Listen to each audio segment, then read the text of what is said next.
Thanks everyone. So my name is Chris Snyder from Shopify, Los Angeles. I'm based in sunny LA.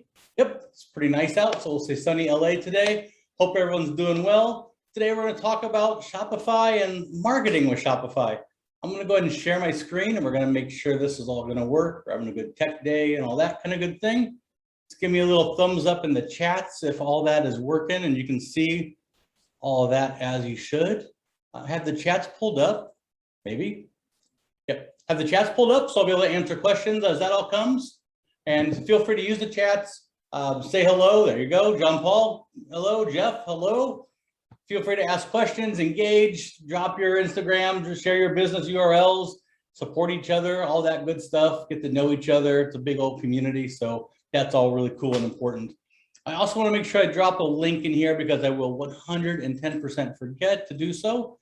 But I want to drop a link in here right now. Top link is for the LA website. Lots of cool things in there. You can check out free replays of growth labs, which are really deep dives into really kind of focused deep dives into a singular topic. So it might be Facebook analytics, something like that. There's also workshops that are free. You can book one-on-one sessions and all those kind of things. Speaking of one-on-one sessions, down at the bottom, there's two links. The Innovate Hawaii link and then the Latinx link are both for one-on-one sessions.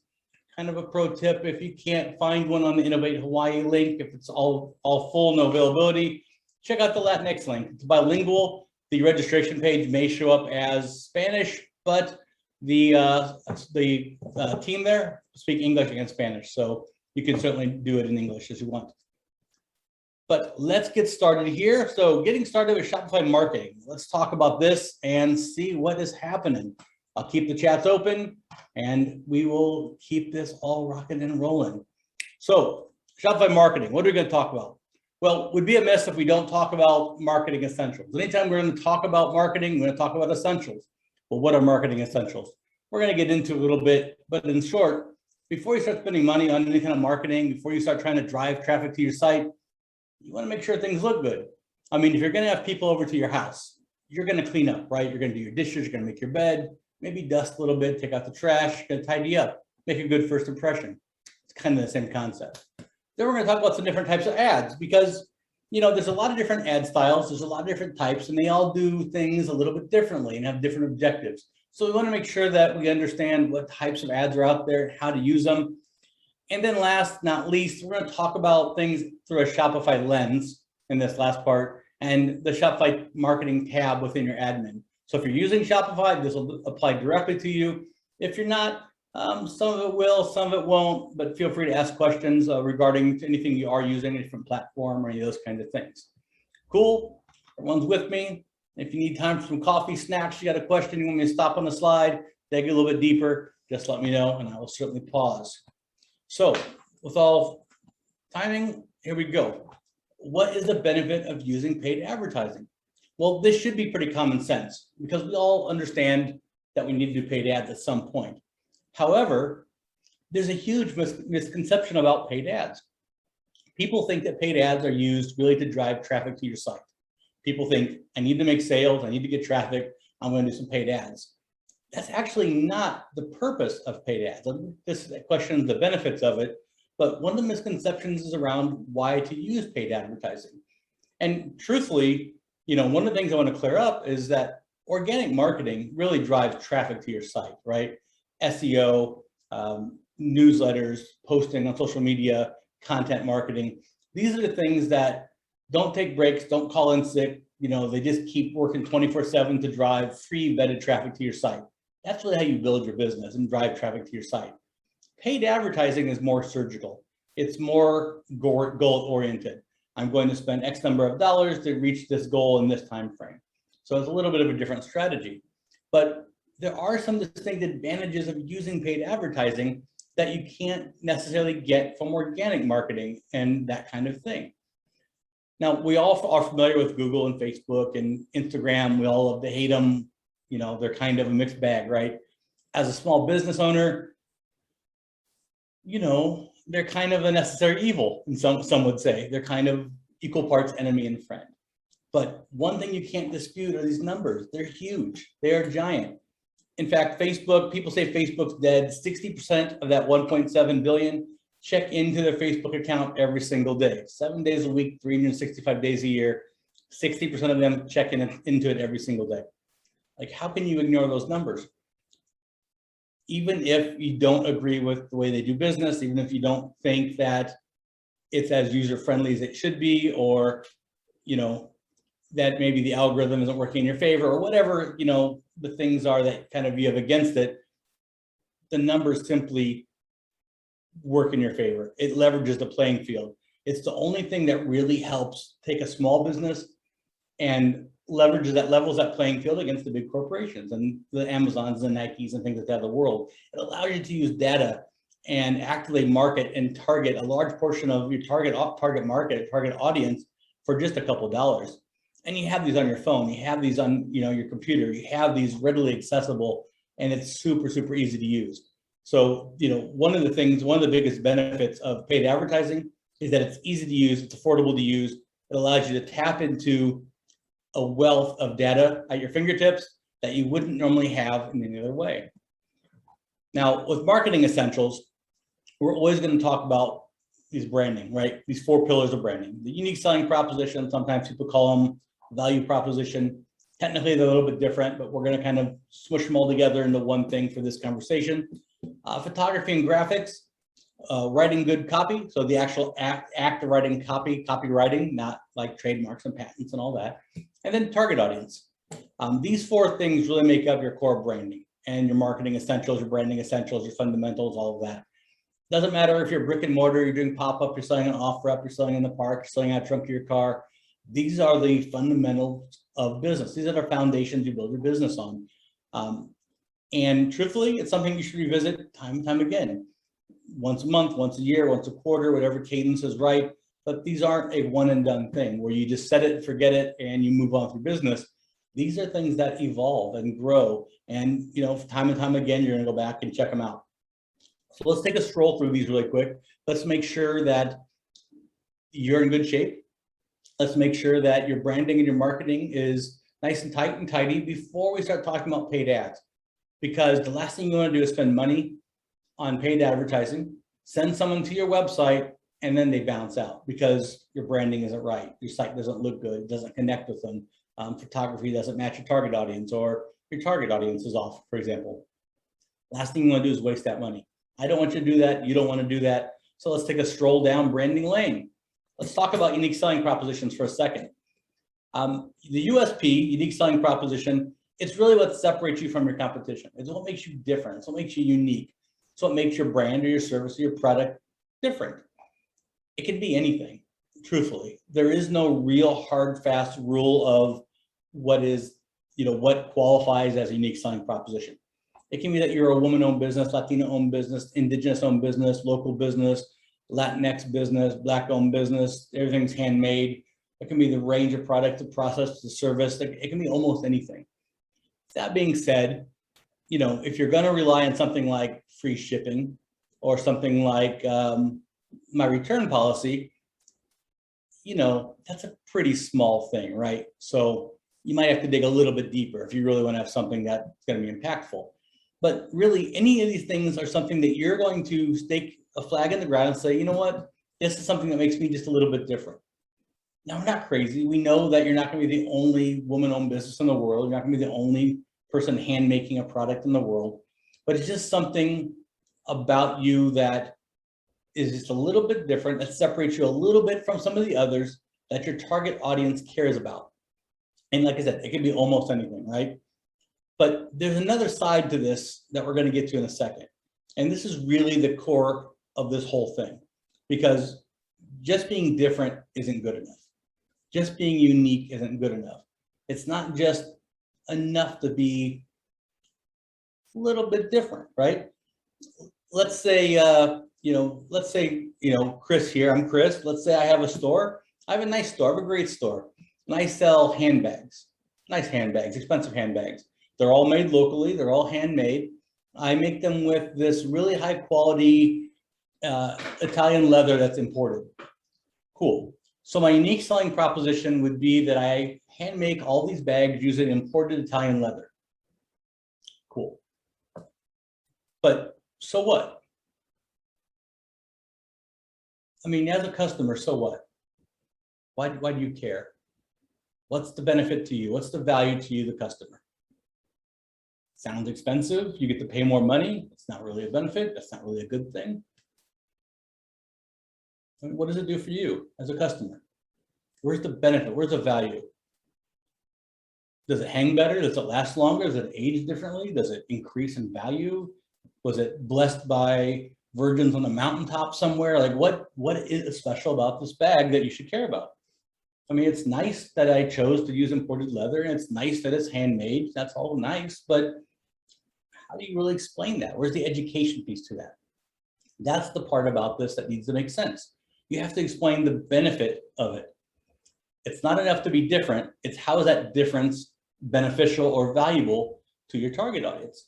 So in that case, if I said that, I make these handbags, they're all locally made, handcrafted using imported Italian leather that gets softer with age and lasts longer because it's a thicker grade of leather.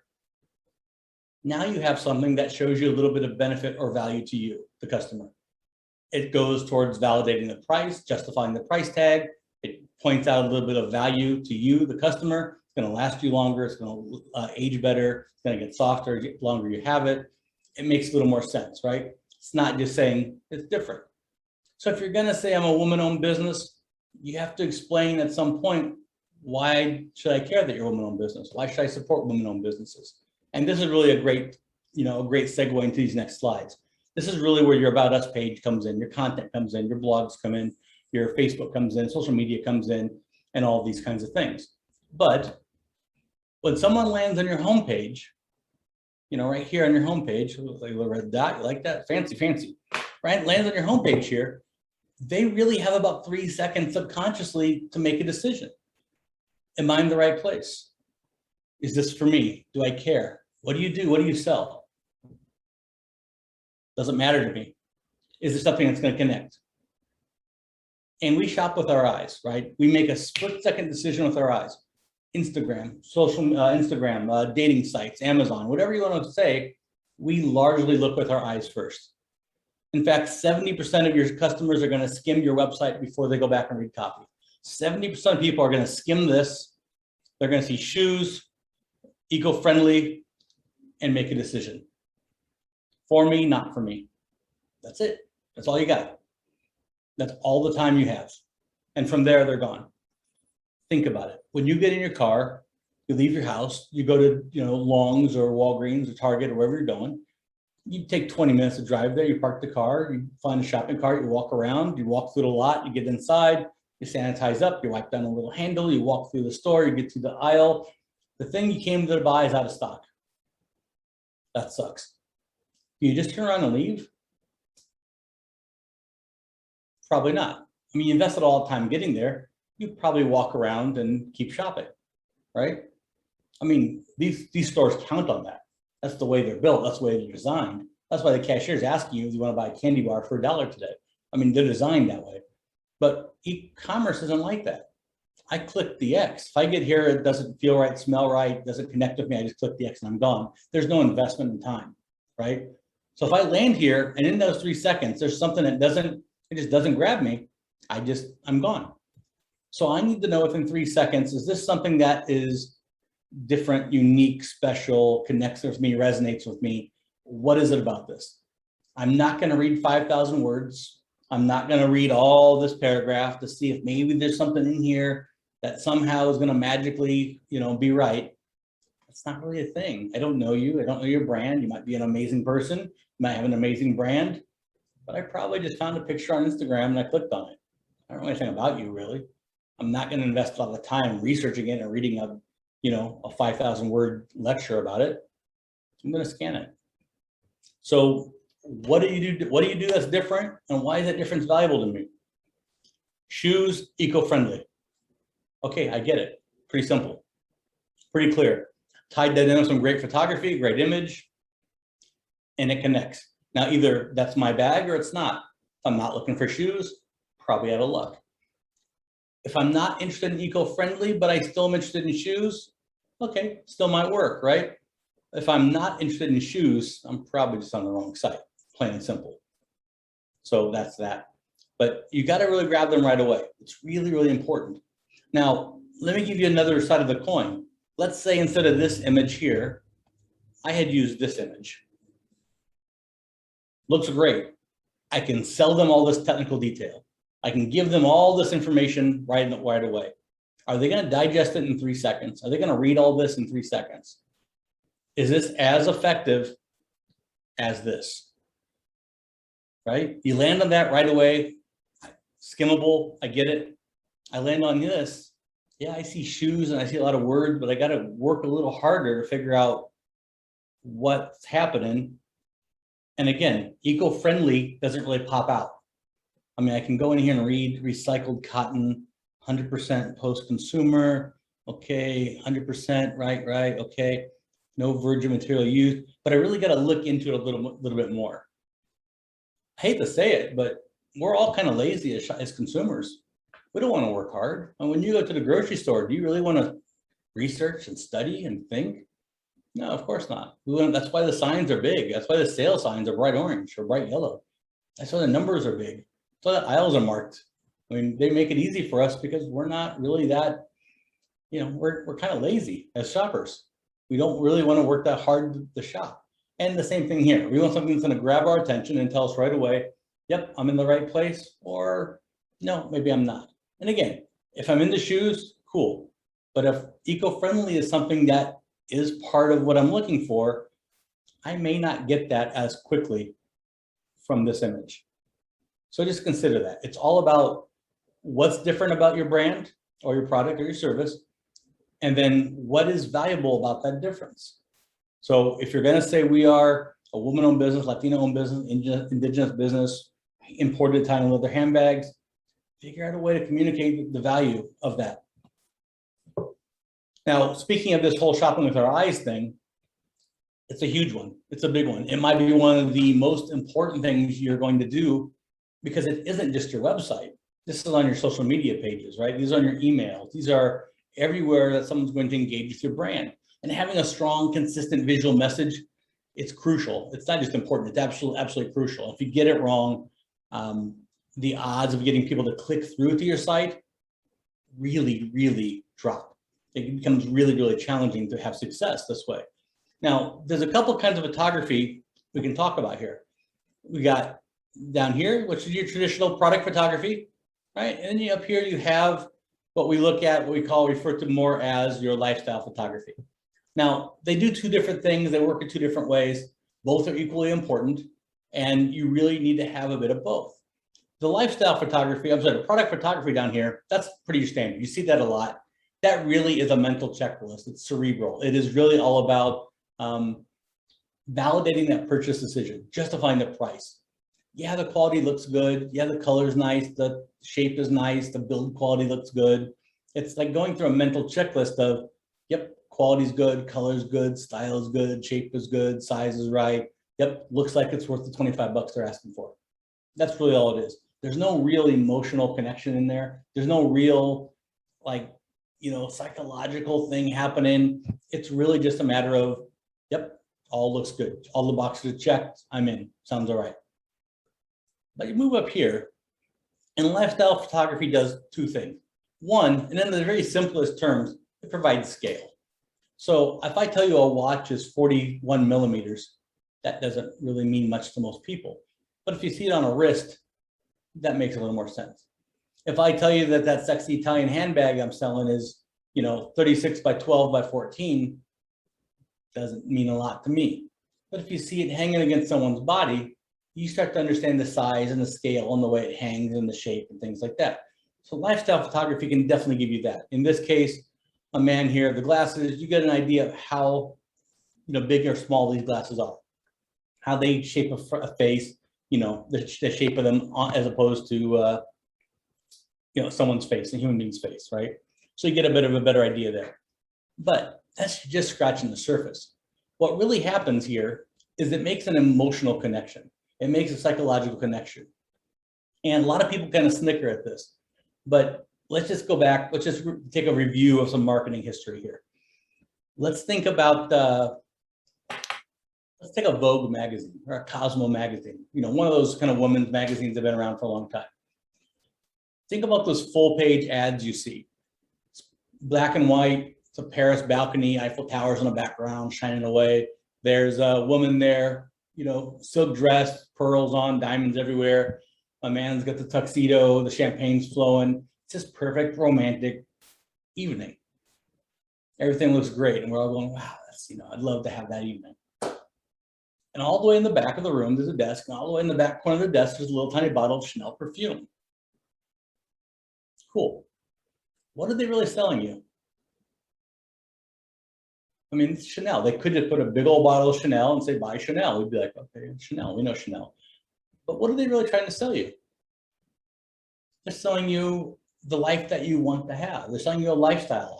You could have this too. Get this product, have this lifestyle. You can be these people. You can have this great stuff. This product will help you have a better life. It goes on and on. Doublemint gum. People are at the beach, six-pack abs, bikinis, guys run around, playing volleyball. Everyone's drinking beers, bonfires, friends, four-wheelers, jet skis. The greatest day ever. And everyone's like, yeah, I'd just love to be at the beach today. But, everyone just happens to be chewing gum. They're selling you a great time and a great life. And at the end, the little Doublemint gum logo pops up.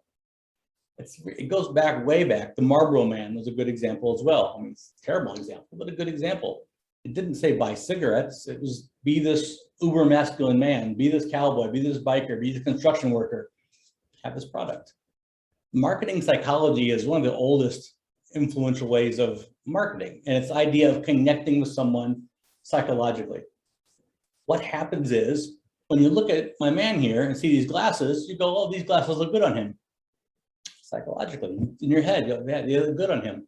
What that really does is these look good on him, they'll look good on me. It's the way our mind works. If they look good on him, they must look good on me.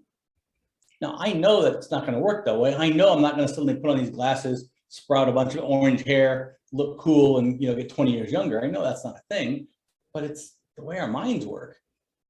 And if they look good on him, they look good on me. Therefore, and I know I've already done the checklist, so I know they're worth the price.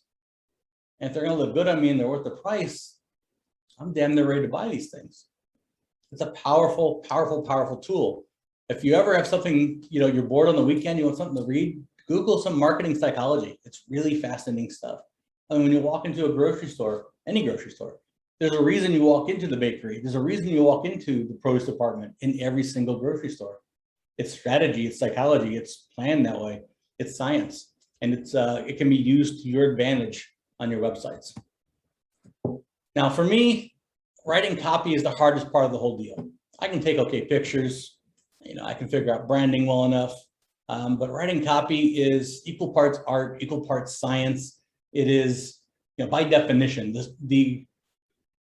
it's like strategically writing text that persuades people to take some form of action. Click on this, tag a friend, give me your email address, buy this, shop now, do something. It's getting someone to do something, but it's hard. It's, you want to weave in these keywords and you want to make sure it flows right. And you want to get this kind of formula in place and you want to say the right things and you want to get the target audience and all of this stuff gets factored into it. And you use it all the time.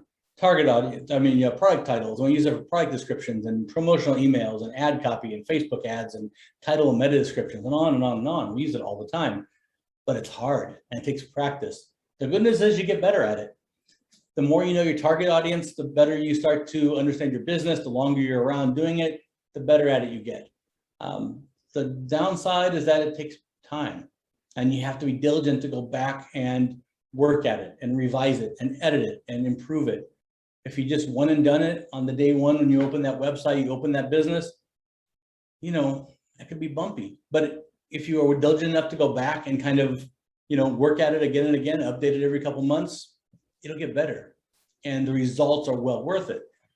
In fact, look at a couple examples here. The one on the right, I'm not that bright of a guy. Anyone who knows me, I'm just not that bright of a guy. This one on the right here, took me a few minutes to figure out what that even saying. I read it like 3 times before, it's pretty clever, but I read it a couple times before I really understood what it was saying. But it doesn't have to be long. It can be short, it can be simple, it doesn't have to be complex. You want to speak in a consistent brand voice, you want to use discount codes when they're, applicable. You want to do things that are very simple for people to look at and digest very, very quickly when it comes to writing ad copy. You don't want to try to be too clever. You don't want to confuse people. You don't want to try to be too gimmicky. You don't want to be too salesy. You just want to be simple, clear, concise, to the point. With your product pages, your product descriptions, Huckberry is a great example. They write great copy. And I'll give you a bit of a hint here. This is a formula that you're going to see over and over and over again. If you look at a bunch of websites out there, you're going to see this same formula used again and again and again. And kind of here it is, right here at the top. Durable, sturdy, and super soft, the way a flannel shirt should be. Everyone probably just kind of acknowledged that, right? Everyone nodded your head and went, yeah, that's, you know, a flannel shirt should be soft. Yeah, flannel should be soft. That's a thing. We all agree with that. Well, what really just happened? That copy just resonated with us. Hey man, we took the bait. We drank the Kool-Aid. We're in. We're on the hook. And when that happens, we are statistically more likely to keep reading. When we say something, when we read something that's positive, that resonates with us, we're going to keep reading. If it had just said our shirts are the best, period, buy one now, period, we'd have been like, you know, meh, whatever. Maybe we keep reading, maybe we don't. But the trick is you start out with something that is widely accepted, widely is going to resonate with a wide number of people. Everyone loves a good taco. We all go, yeah, we all like good taco. Everyone loves, you know, shave ice on a hot day. We all go, yeah, that sounds all right. You're automatically going to keep reading. You're on the hook. You smile. If you get them the smile, you give them the laugh, give them the nod, you got them, right? They're taking the bait. And then from there, when you read through this, my friends, this is just unique selling proposition stuff. They're just telling you what's different about the product. And in a couple cases, how that difference can be used. Wear it as a jacket this fall when winter rolls around, put it to work as a super soft mid layer. So they're just telling you what's different about it, how it can be used in your life. They're not really reinventing the wheel. They get you on the hook, and then they just tell you what's different about the product. Over here, they use some clever bullet points. You know, I don't know if Japanese flannel is better than other flannel. It sounds fancy. I have no idea if it's great. I know the flannel shirt I have probably isn't Japanese flannel, so it's probably not as good as this one. I have no idea what an unbreakable fisheye urea button is. I look at the picture and go, it looks plastic. Pretty sure I can break it, but it sounds fancy. These kind of things help justify the price. They help make me think, okay, you know, I have a flannel shirt, but maybe it's not as good as this flannel shirt. This one clearly is something special, something a little bit different. Again, it's just part of influencing you to take some kind of action. Now, all that's great, all that's good, all that's gravy, but if we don't get the target audience right, none of it matters. It's arguably the most important part of the puzzle. It's the most important part of the whole deal. And the thing is, we deal with target audiences every single day in our lives, and we don't even think about it. If you walk down the street, we naturally, organically adjust how we speak to people based on who we perceive them to be. We talk to a 70-year-old differently than a 10-year-old. We talk to a pastor differently than a best friend. We alter the way we speak to a doctor, or to a physician, or a doctor, or to a pastor, or to a pharmacist, or to a teacher, automatically, just based on who we perceive them to be, right? We do it all the time, naturally. Why would it be different in our business? I mean, if we're trying to target Generation Z, why would we talk to them like senior citizens? If we're trying to target seniors, why would I talk to them like kids with emojis and cursing and slang and, you know, LOLs and things like that? Doesn't make any sense. You want to feel authentic. You want to feel natural and, you know, be comfortable for them. Same goes with your photography. Same goes with your website design. Same goes with the fonts and the colors and everything else about the design. In fact, your target audience is going to influence your site design, your fonts, your colors, your lifestyle photography, your copy, everything about your site. That's why I say it's arguably the most part of the puzzle, biggest part of the puzzle. You know, let's say I have a website. I sell women's jewelry. Great site, great photography, great copy, great everything. But I run a paid ad campaign and I target me. I'm I'm a 40-year-old guy. How often do I buy women's jewelry? I mean, Valentine's Day, Christmas, Mother's Day, maybe. So probably going to be a miss. Target audience is absolutely everything. Got to get it right. I mean, if I land on a website like this, it's a nice looking site. It's well done. Copy is good. Call to action is good. Colors, fonts, textures, everything's great. But if I click on a picture of a taco and go, I like on Instagram, I like tacos. I click on it and I land on this page. What are the odds I'm going to click around to see if there's something on here that resonates with me? Probably not, because it doesn't feel right. It doesn't connect with me. I'm not the target audience. This doesn't connect. I'm going to bounce. I'm going to click the X in the upper left-hand corner and adios, I'm out of there. I'm not the demographic they're after. The pictures don't connect, the copy doesn't connect, the colors don't connect, nothing about it connects. Target audience is everything. And as a small business owner, I know I've said this before, but as a small business owner, you can study all the SEO you want. You can become an expert in bookkeeping, expert in Facebook algorithms, analytics, but there's nothing that's going to serve you better than knowing your target audience, knowing your customers in a very deep and profound way, understanding them in their lives in a very deep and profound way. So let's talk about some ad types, right? Let's transition a little bit. We understand our branding. So let's just say, for the sake of discussion, our site's in good shape, our brand's in good shape, everything's in good shape, right? We want to start driving traffic to our site. Why do we talk about all that first? Well, if you're going to spend $100 on an ad, or $5 on an ad for that matter, you're sending people to your site. You're essentially paying people to come to your website. Back up a page. If you paid me to come to this website and I bounce out, my friends, you just wasted your money. Let's not do that. So let's talk about some ad types. A couple of the most common ad types you see on social media. You see the Facebook dynamic retargeting ads. Sometimes people call these creepy ads, right? They're the kind where, you know, you look at a pair of shoes online and suddenly you're seeing shoe ads everywhere. Super common. You see them all over the place, but you see them a lot. So let's kind of break these down a little bit. These are the dynamic retargeting ads. Sometimes you call them retargeting ads, sometimes dynamic ads. You see them all around. They promote relevant products to customers who have already expressed interest on your website or somewhere else online. So it could have been someone who maybe is searching for Nike shoes, tennis shoes online, but maybe now they're seeing ads for Adidas and other tennis shoes brand just because they've been looking for shoes online. We've all seen that, right? You've Googled something about Paris, and next thing you know, you're seeing Paris vacation pictures popping up and, you know, trips to Paris and Paris restaurants popping up, all that stuff. That's what's happening, my friends. That's exactly what this is. They may have already visited your site. That very well could be. They could have purchased your products.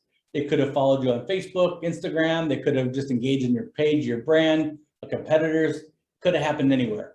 But essentially, you're just going to create a template, a single ad template. It's going to automatically use assets from your products on your store to show these targeted ads.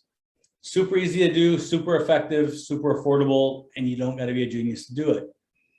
These are Google Smart Shopping campaigns. Entirely different than Facebook. It's a different strategy. It's a whole different animal. And honestly, there's some pros and cons here. And we'll get into both these in a second. The Google Smart Shopping campaigns, they're fully automated. Something to understand up front. They use a smart bidding algorithm, which, you know, again, pros and cons, that allow you to advertise across all of Google's services. So that's like Gmail, that's YouTube, that's, you know, Google search, all their stuff. You're going to set a daily budget, and your campaigns are going to automatically be optimized for the highest sales value by automatically choosing which products to show to whom, where, when, how, all that kind of stuff. So the one advantage is that you're not going to have to pay for anything unless someone actually clicks on the ad, which sounds amazing. However, you know, it takes Google a while to figure out really how to optimize that ad. So it's not like a Facebook where it can do a short term. The Google Smart Shopping campaign is a long-term strategy, something you're going to run for 30 or 60 days, not like a one-week thing. I got a little video here. Let's see if this plays. Maybe. Yep. Oh, wait, maybe. Yep. You've put a lot of work into your business, and it's time to get noticed. Introducing Google's Smart Shopping campaign, a powerful marketing tool that helps shoppers find you with targeted ads. Setting up a campaign in Shopify is simple. Sync existing products from your Shopify store.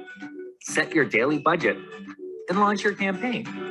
Google's smart technology takes care of all the details, like bidding and ad placement, so you can drive the most sales for your budget. Your ads will appear on search, Gmail, YouTube, and across Google's display network. You don't need to be a marketing expert, and you only pay when shoppers click on your ads. Create your campaign in Shopify today. Help shoppers find you. I bet you can't guess that Google made that ad, huh? All right, so let's talk about how to do this. Like, that's just kind of overview of what they are, but let's go deeper into these and understand what they all are, how it all works, the pros, the cons, the differences, and really what works for you. Because there's a lot of different types. And you can create a lot of different marketing campaigns from right inside your Shopify admin. You can create them from Facebook, you can create them from Google, you can create them different ways, but you can also do it right from inside Facebook as well, or right from Shopify as well. So for the sake of this, we're gonna do it this way, but just know that you can go into your Facebook Business Manager or Ad Manager and create them that way as well. No problems there. So, little red thing, there we go, laser pointer, create campaign, there we go, boom. Creating our first ad campaign. Thank you for telling me that. All right, create it. Now, one of the advantages of the marketing tab is that it's actually going to create this little dashboard here. So if you're using it for email marketing, and you're creating SMS marketing, and you're creating Snapchat ads, and you're creating Google ads and Facebook ads, you would actually get a dashboard right here where you could see all of your different ad campaigns kind of stacked on top of each other for quick access. So at one glance, you can see all your existing advertising in one place without having to go into Facebook, go into Google, go into email, go into these places and check them all out.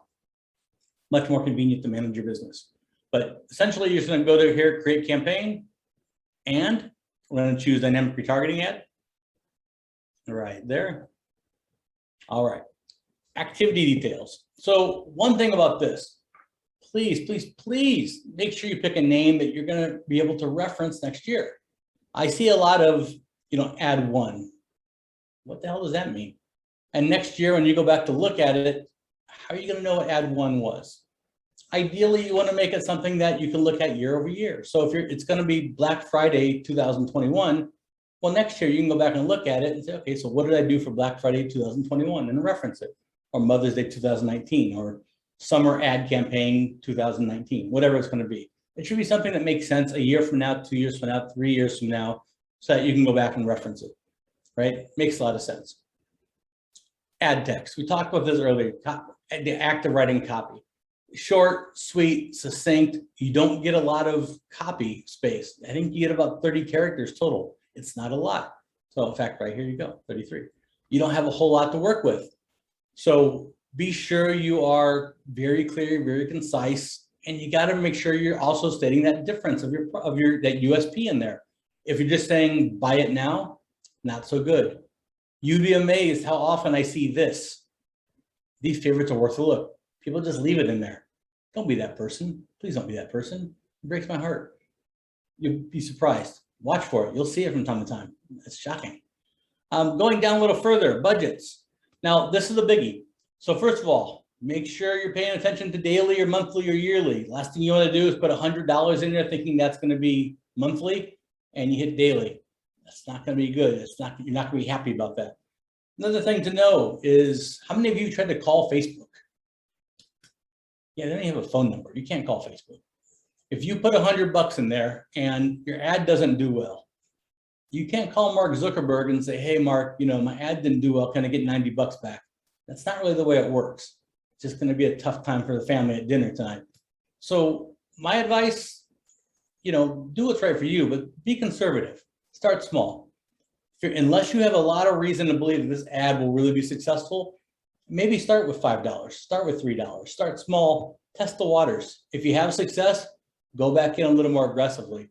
You can always add more. You can always go back in more aggressively, but if you put $100 on it and it flops, you don't get that money back, right? There's no way to go back to it.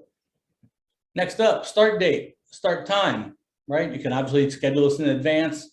This is one of the pain points I hear from entrepreneurs. I don't have time. I want to have someone, I want to use a Hootsuite. I want to use someone that to do my copy, my Facebook for me. Creating the content is what takes the most time. Scheduling it's not a big deal. You can go and schedule a whole month's worth of whole months worth of posts and ads, that's not a big deal. It's creating the content that takes time. And then one more thing right here. You see where it says set end date right down there?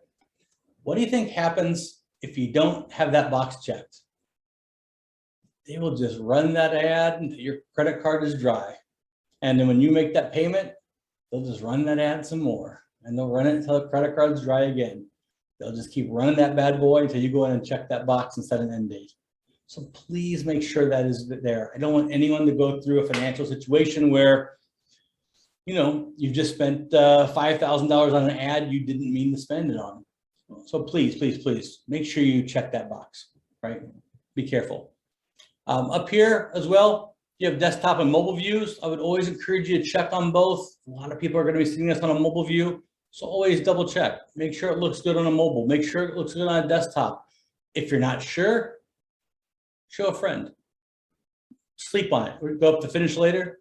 Look at it tomorrow. If you have second thoughts off the copy, you're not sure about anything else, there's no hurry, right? You're not like tomorrow, you wake up and something's going to change. Give some thought, sleep on it, wake up and say, you know what, I'm not really sure about this. Think about it again. And then when you're all done, all we do is hit the schedule button and you're good to go. Pretty easy peasy, straight ahead stuff. Now, got a question for everybody. Boom. Which of these ads do you like better and why?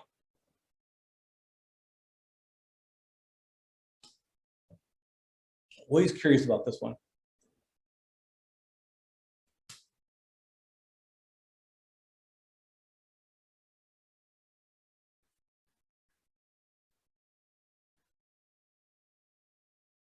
Number 3, Jean Paul, interesting.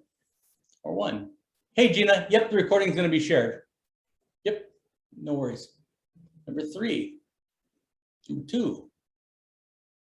All right, number 1. Yeah, I love these answers. So more often than not, people say number 2 because they love the movement. It grabs their attention. And you're right, it does grab your attention. My argument with number 2 is when you look at it, are they selling pants or shoes? Right? I mean, it doesn't really jump out at you as what they're selling. It's not really clear. You got to go back and read the copy. They're selling legs. I love it. Number 1, I love the photography at number 1. It's clear, it's vivid, right in your face. I do dig it. Number 3, it's it's a good assortment of different types of products, men's, women's, different colors, like a little bit of wider range. And the bullet points are a little easier to read, right? It gets that USP across. So they're all a little bit different in a sense. And I think for a different target audience, they all have pros and cons. It just really is an example of they're essentially, very, very similar, but they are all a good example of different kind of ads that could be successful targeting different kinds of people. Personally, I think number 1, number 3 are probably the way I would go, but it really is target audience specific. Number 2, yeah, I mean, honestly, legs, pants, shoes, like you really don't know, right? You have to read that copy. I'm always interested in this one, but yeah, super, super interesting. Oh, we got a question popped in. Let me open this up real quick. So a question from Jeff. What's more beneficial for social media ad campaigns with small budgets? A larger budget per day for a short campaign or smaller budget per day for a long campaign? It's a tricky question to answer because there's a lot that goes into this. I don't want to get into a whole algorithm discussion so much because that gets a little bit gray. Some of that depends on the number of followers you have on Instagram and on Facebook. Some of that depends on how you're using social media. Generally speaking, you shouldn't see a dramatic difference between the two, officially speaking. Now, there's a lot of debate about that. There's a lot of people that feel strongly that spending more money for a shorter period of time gets you one result, and that longer money spent gets you a different result.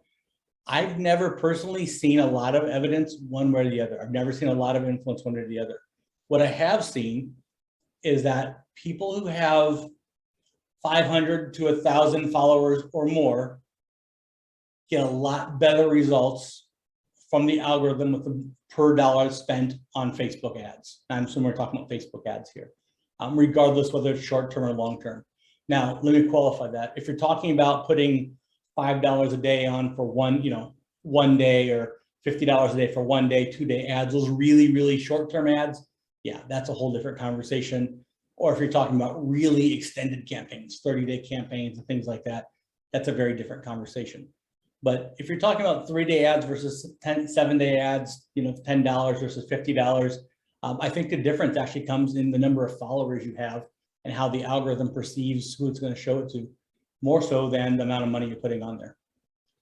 I've never seen a lot of convincing data one or the other. And if they do have that data out there, I mean, it's proprietary. Facebook isn't going to tell you, because they're going to want to get all that money they can.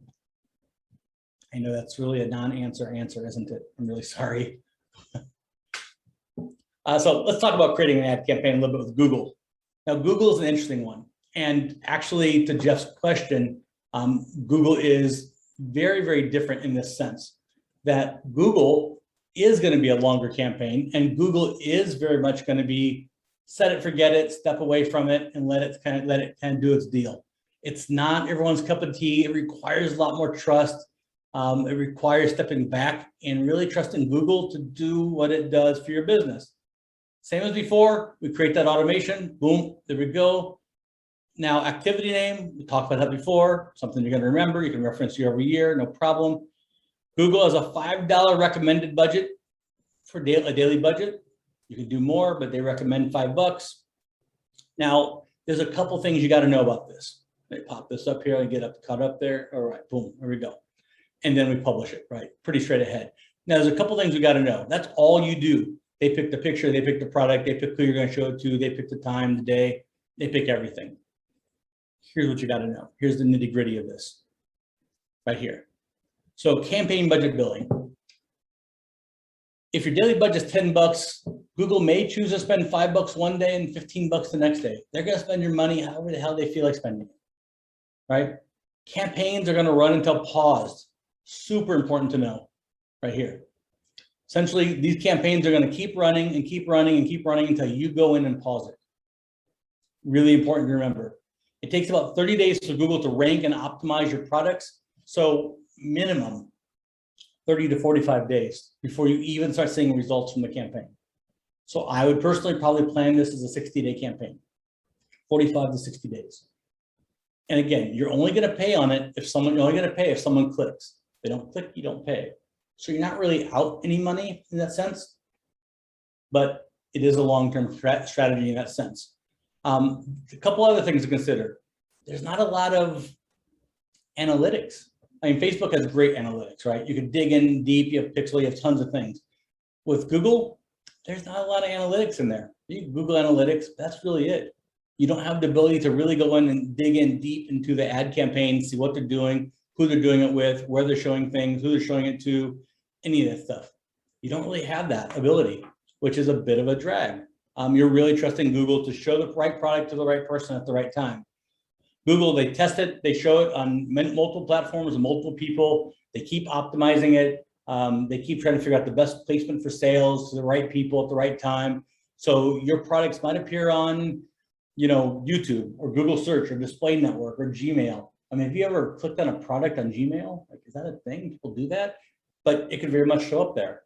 And it's going to keep optimizing it in real time. So as things get more clicks, it'll keep rearranging it and changing it to figure out what the best placement is for it. And you really just have to kind of trust that it's going to work out. And this is kind of how it works. These are two Google ad examples, right here. Here you go, over here. So the top two are Google Shopping ads with featured images. The bottom are search ads with text only. My personal gut feeling is always that Google Shopping campaigns are a great secondary strategy. They have a lot of SEO benefit. They are great for, being out there and having some discovery. Would I probably make that my primary campaign strategy, my primary marketing strategy? Probably not. I mean, I probably would rely on Facebook and Instagram and some of these kinds of things, but it is a great option. And for certain types of businesses that are very unique or have unique types of products or in industries that are a little more searchable or search friendly, I guess, it can really work for you, but it's just not going to be everyone's cup of tea. But again, you're only paying for something when someone clicks on it, and you got to trust Google a little bit with it. Yeah, get started today. Google loves you, all that kind of stuff. All right, so let's kind of dig through this again. We talked about establishing your brand, right? We talked about marketing. We talked about branding. We talked about discovering that unique selling proposition, understanding that being different isn't enough. It's the value of that difference that really counts. Well-defined target audience, understanding how connecting with them is important to your website. How understanding who they are, what they do, what's important to them, what their age is, all those kinds of things can affect your site design, how it's built, how it works, how you write copy, pictures, and all that kind of stuff. Exploring different types of, ad platforms and different kinds of ad pictures. So you definitely want to have your everything integrated, but different types of ads. Are you doing Google ads? Are you doing Facebook ads? Are you doing the retargeting ads? Are you doing Google shopping campaigns? Things like that. These are decisions you're going to have to make depending on what kind of ad campaign you're going to run. Are we looking at making sales? Are we looking at recapturing people who visited your website? Are you looking at being discovered for the first time? These are all kind of strategy questions that you're going to have to kind of consider before launching into a campaign. We talked a little bit about the difference between organic marketing and paid ads, right? Remember, organic marketing is how you build your business and grow, traffic and drive traffic to your site 24/7. Paid ads, a little more strategic. I'm going to do this paid ad. I'm going to get 25 new subscribers in the month of June. I'm going to spend $25 to do that, cost of $1 a subscriber, and so on and so forth. And then we explored ad platforms that you can use for paid marketing. We talked about Google, Facebook, Instagram, email marketing, some of these different things you can connect to your store, how to run these campaigns. We looked at two of them. We looked at Facebook retargeting ads and Google shopping ads, both run from the admin of your store, but you can run those directly from Google. You can run those directly from Facebook, entirely up to you. It's entirely whatever's easiest. And I want to be respectful of your time. We're coming right up on it, and it's really rare that I'm not running over because, I like to talk and all. But I want to make sure we have time for questions about, well, anything, marketing, branding, stuff, coffee, weather. So let me back this thing down really quick and hit the next slide. And let's talk some questions really quick. Who's got some questions you want to throw at me? You can drop them in the chat. You can drop them in the QA, whatever works for you. I'll turn this off. Pull this up.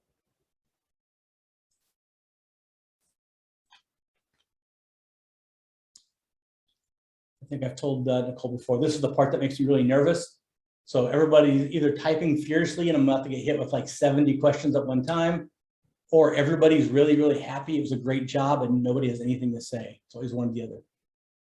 Does it cost extra to run ads from the Shopify dashboard? No, Jean-Paul, sure doesn't. It's absolutely the same price. You get the same ads, same features, same benefits. There's absolutely no difference. It's all integrated. It's just a little more convenient for you. That's all. Let's see here. So Stacy, about optimizing SEO on Shopify. There are very limited options on Shopify. Not sure what the question is, but so within Shopify natively, you'll be able to edit your alt text, you'll be able to do your meta descriptions. Of course, copy is a big part. So your product descriptions, your product titles are a huge, huge part of all that stuff. And you get to your H3 tags, H1 tags, and all those kinds of things. You can go as deep into it as you want, but your copy and your meta description and your alt text, those are a huge part of your SEO. Then you can get into modifying your URLs and redirects and all those kinds of things in there as well. Just depends how far down the rabbit hole you want to go. It's all there for you. It's just how far down that hole you want to dig. It's a deep, deep, dark rabbit hole. Shopify give templates for different ad types, Jean-Paul. Yeah, so within Shopify, you can do regular Facebook ads, for example. You can do the retargeting ads. You can do a regular like audience building ad, different types of ads in there, for sure. Let's see here. So many apps for Shopify. What are some ones that every website should have? Ooh, that's a good question. Most sites have 5, 6 apps. It really depends on the brand and type of business you are. I would say most brands have some kind of a feed for their Instagram on the bottom. Most have some kind of a product review app, a chat app, email marketing app would definitely be a thing. Possibly a loyalty app if that's right for you. Those would all be definitely things I would consider right up the front. A pop-up if to collect email addresses, if that's not built into your email marketing app. those would be ones I would definitely consider for sure. Let's see here. Can you create a service-based business on Shopify and run ads in there? 100%. Services are great. You can actually do some great apps that allow you to take appointments, book appointments, take payment up front, link to Google Calendars. So you can literally like take the appointment, take the payment, book the appointment, link it to a Google Calendar, do calendar invites or calendar reminders, all that kind of cool stuff, appointment reminders, all that cool stuff. Yeah, for sure. Are there examples of best performing ads? Ooh, you know, something I would definitely check out would be Facebook's ad catalog. I don't have, I'll see if I can grab that link for it really quick. But there's something called a Facebook ad catalog where you can go into all of your competitors' ads and you can basically look at every ad they've ever run in there. And you can actually go back and review them to see what worked for them. That's a great resource to find best performing ads for competition, because ads are pretty target audience specific. It really isn't a one size fits all things. The Shopify have a special AMA subscription rate. AMA, I'm not, can you, what is AMA? Can you hit me up with that? I'm not sure what AMA is there. Oh, American Marketing Association. I don't believe so, no.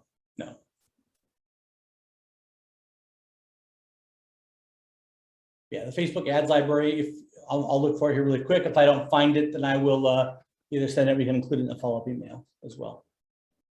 No worries there, for sure. Well, thanks so much, Chris. We're right about at the top of the hour. Love that, huh? That was so much important information that you just shared with us. So the next webinar in our Shopify series will be Building Your Business with Conversational Commerce on Thursday, September 9 at 11 a.m. And Chris will be talking about what a powerful tool chat and messaging can be for your business and how you can get started with that. So you can sign up for this webinar and view all past webinars at htbc.org/ecommerce. So thank you everyone for joining us today. Please do not hesitate to reach out to me if you're interested in services from HTBC or Innovate Hawaii. All right, mahalo. Thank you. Thank you.